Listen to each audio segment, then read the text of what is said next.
Extreme weather hits Nebraska. Some battle flooding while others continue to pray for rain. Straight ahead, we take you to southwest Nebraska to see how floodwaters are impacting folks and how those further to the east see drought worsen. Plus, we celebrate Beef Month and local landowners on why they support a carbon pipeline. It's time to grow.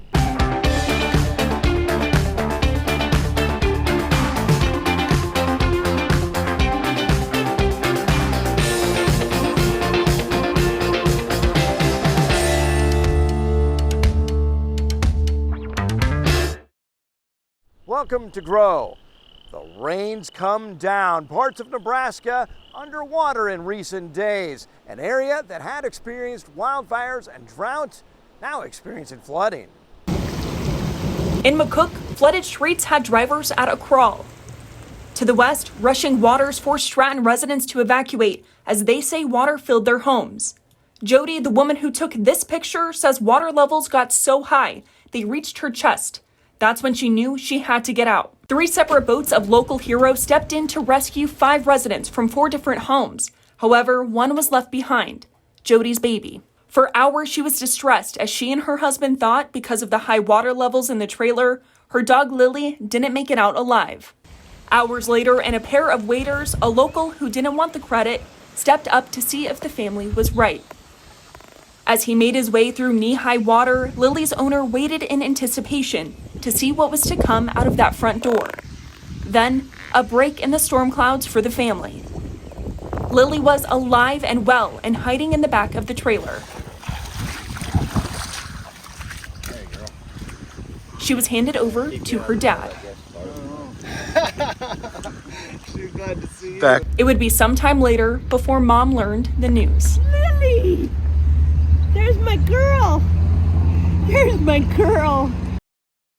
America's heartland could be key to our low-carbon future.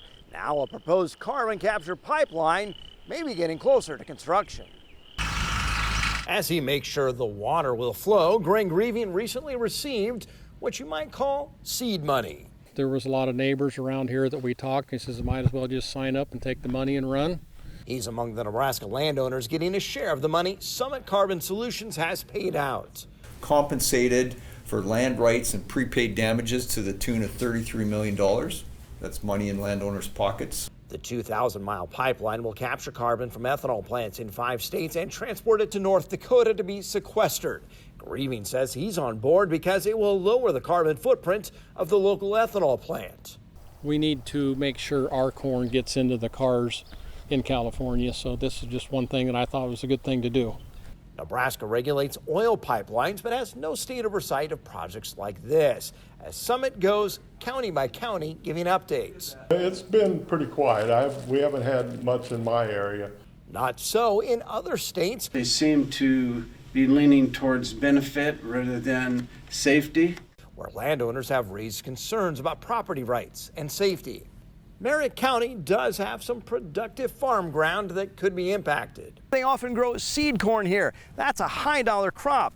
One farmers like Greg can't afford to lose. I may not be able to put seed corn on that ground that particular year of construction. Grieving says checks to cover crop losses won't be a moneymaker. When it really happens, that's when it's really going to hit home on, okay, did they figure this right? He says most landowners are content to take the money.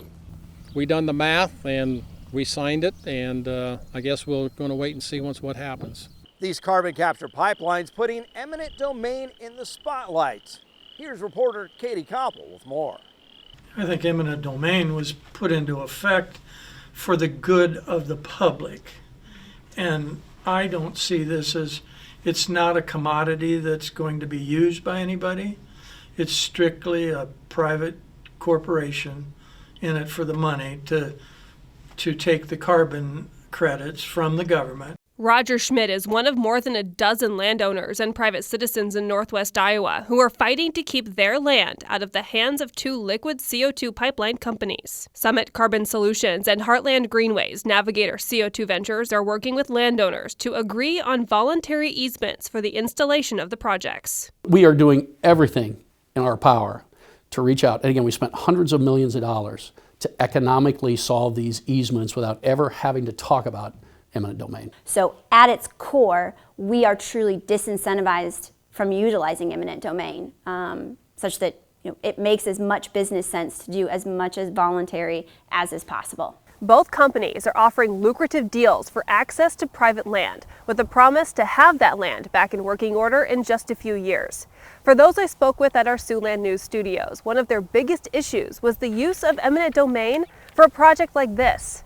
I shared the following statement with the panel. To think that you can develop an interstate transportation system like this without some application of eminent domain is unlikely. However, what I think is important also is to evaluate the tenets or the foundation of what is eminent domain. And unfortunately, it has been so significantly mischaracterized to the public. At its core, eminent domain does not save us time, it does not save us money, and it doesn't make us any friends. Well, that's true. Well, that's the first true thing I've heard her say. Yeah, that's pretty obvious. I'm not going to be your friend. Yeah. So are you going to fight till you get to the possibility of eminent domain? Oh, and yeah. fight that? Absolutely. Oh, yeah, definitely. Yes. No doubt. I think the eminent domain, for me, is the largest factor. This sets a horrible precedent for all landowners in this state. Once you take that out of the bag, what do you where's it stop? You have a private corporation taking private land for their good, not for the public good overall. I mean, that just opens up a large can of worms. Do you think the public, just the general public that aren't affected by this, just like they maybe don't know about these pipelines, maybe they don't understand what eminent domain really means? Yeah, we've Out all of sight, read out of what it mind. exactly means, you know. Yeah. But also, there's a legitimate use for eminent domain. We need eminent domain to put up roads. We need eminent domain to do actual utilities that serve the public. Right. And this is an abuse of a legitimate process that we legitimately use to make our lives better. And this is not going to make our lives better. It's going to make one or two corporations a lot of money, and it puts our lives in danger. But it's also setting a precedent for other companies to come in and abuse eminent domain for private gain. If it's not stopped, I mean, it could go on to hurt other landowners, not just the ones that are affected by this hazardous pipeline. Summit and Navigator say using eminent domain is a last resort, but necessary to get their pipelines in the ground. There would be a process where we may have to use eminent domain to work through these various last few. So eminent domain is really a last resort for Navigator to make this happen. Eminent domain is an absolute last resort. This group says they aren't against eminent domain at its core. For them, it's the use of eminent domain for a project they feel isn't for public good, but private gain. What is the public? And that's what it's supposed to be used for public good. And, and usually it's a commodity, as in a pipeline, an oil pipeline or a gas pipeline, where it's a project, or it's a road that's rural water that's somebody's, power lines. It's a commodity or what's the something. public good in this? Yeah. I don't know. It's being used for the wrong purpose. The Supreme Court has announced a major ruling siding with a family in their dispute with the EPA over the Clean Water Act. The justices ruled unanimously in favor of the Sackett family, who were blocked from building a home by the EPA. The agency says the home was in an area of protected wetlands. The court determined wetlands of any kind can be protected under the act if they have a, quote, continuous surface connection to larger, already regulated bodies of water. This ruling narrows the test for determining what waterways are subject to federal jurisdiction and reducing what waters are covered under the act. From Nebraska Cattlemen, quote, today's Supreme Court decision in Sackett versus EPA takes a large and unnecessary regulatory burden off of the shoulders of Nebraska's beef cattle producers. Cattlemen now have a clear and limited WOTUS rule, which will protect our water resources without burdensome bureaucratic red tape, end quote. Nebraska Congressman Mike Flood saying in part, quote, Today's ruling from the Supreme Court provides welcome relief for America's farmers, ranchers, businesses, and many others who have been burdened repeatedly with aggressive WOTUS overreach. We'll keep pushing back against activists and fighting to ensure that Americans have consistent and common sense application of the Clean Water Act.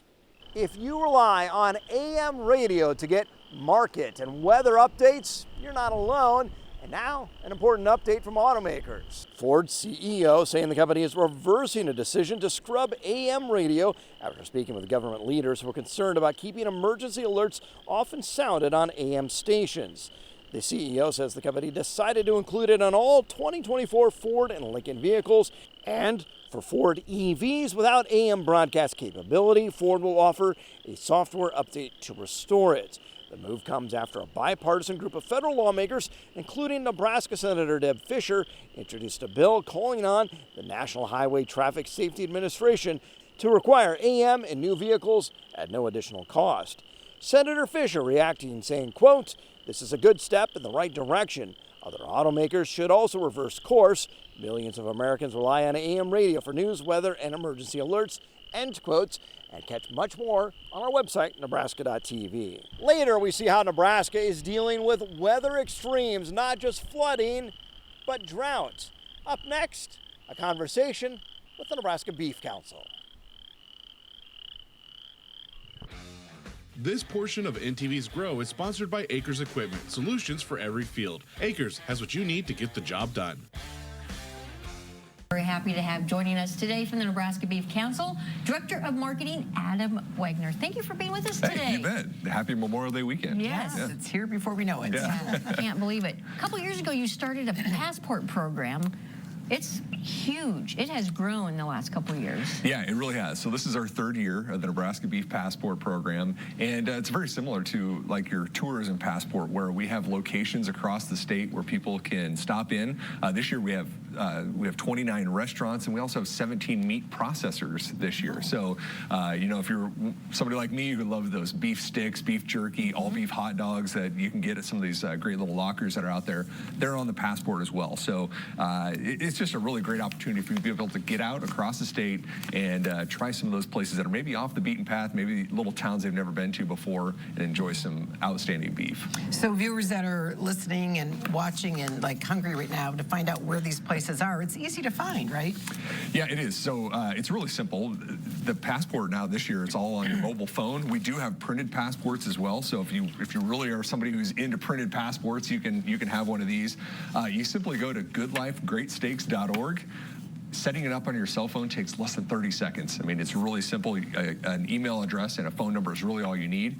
It puts it right on your cell phone for you. Again, we do have the printed ones that you can print right from the website as well. But after that, then you just pick out a location, stop by, order any beef item off the menu. You can see some of the great ones that are out there right now.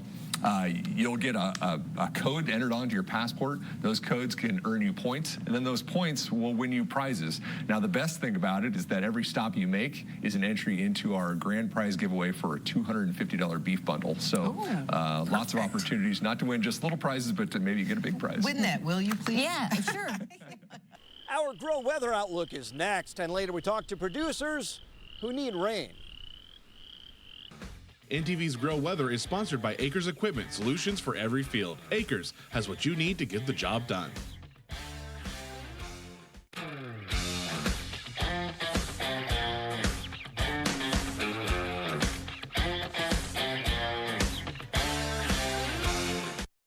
The drought monitor improved this week. Of course, all the flooding in southwest Nebraska didn't catch up with this week's drought monitor. We'll see how it impacts things next week. In Kansas, 29%, the northeast portion of the state, drought-free. 71% abnormally dry in Kansas. Moderate is down to 65.25%. Severe down to 44.5%. 25.75% extreme in Kansas, and exceptional now whittled down to 4%. Nebraska, on the other hand, also gaining some ground.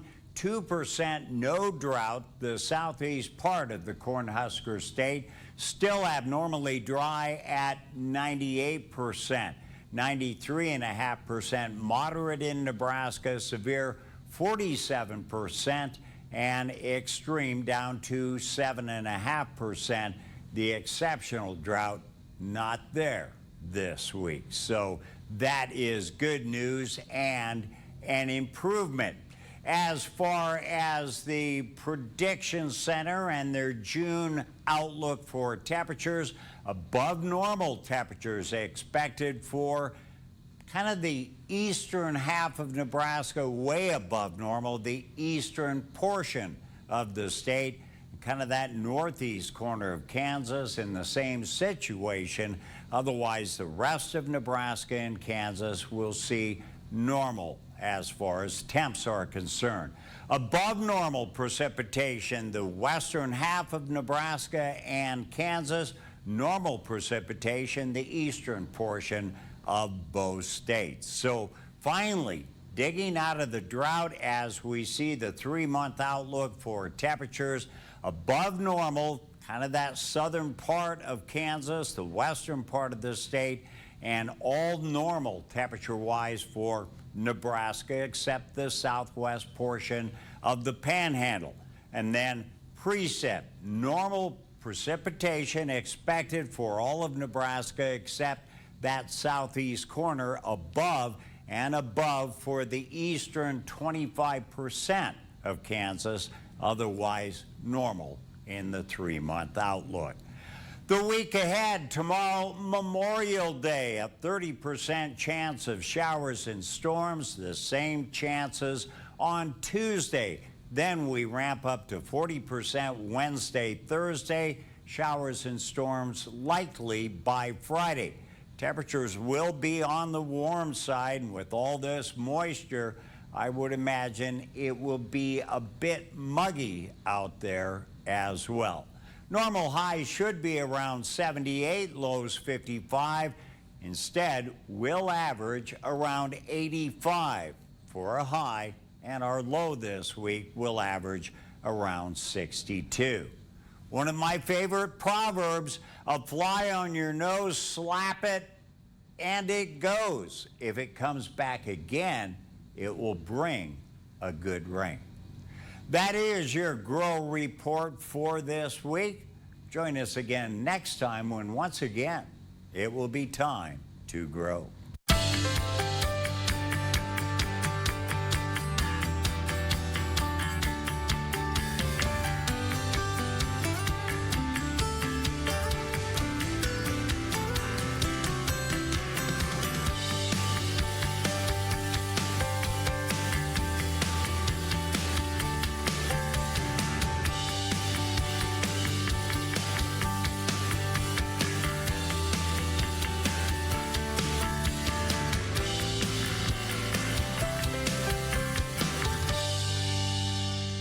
Whether you're dealing with flooding or drought, branding, planting, or other field work, we want to see your pictures.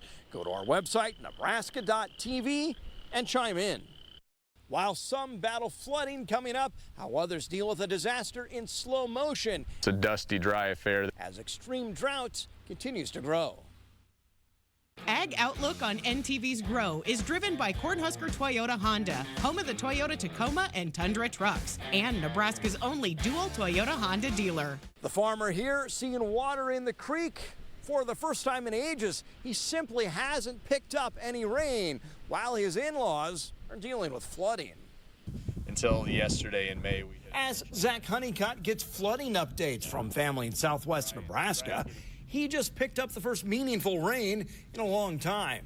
I think it's the first time we had the creek running behind our house in about 2 years. Normally, he'd have 5 inches of rain in May alone, but he's barely had that all year. It's been a lot of storms, a lot of pop-up showers, but not just good soaking rains. There has been a little rain, but it just has not been consistent. Drought has worsened the farther east you go in Nebraska, flip-flopping normal trends. Some parts of the region are seeing a top 5 dry May. And I think anytime you are messing with 1930s dry records, those are pretty exceptional. From Grand Island and Hastings to Lincoln and Omaha, rainfall has been far below normal, and those who depend on the moisture fire up irrigation systems. Drive around and it looks like the middle of July with the number of pivots that are running. Far from ideal, as farmers would like rain spaced out over the growing season. And when you look at May, June, July, those are really the months that we would expect to see most of our rain. And if we're already kind of discounting 1 month for part of the area because it's so dry, it's really hard to make that up. Moritz says those who are dry will probably remain dry. Zach Honeycutt has experienced that doing field work. It's a dusty, dry affair. And he's hopeful good soaking rains will come. Crazy weather indeed. Well, it may be a good weekend to put some beef on the grill, but we also hope you take time to remember those who served so that we might enjoy the freedoms we experience. We'll see you back here next time as we see how agriculture makes Nebraska grow.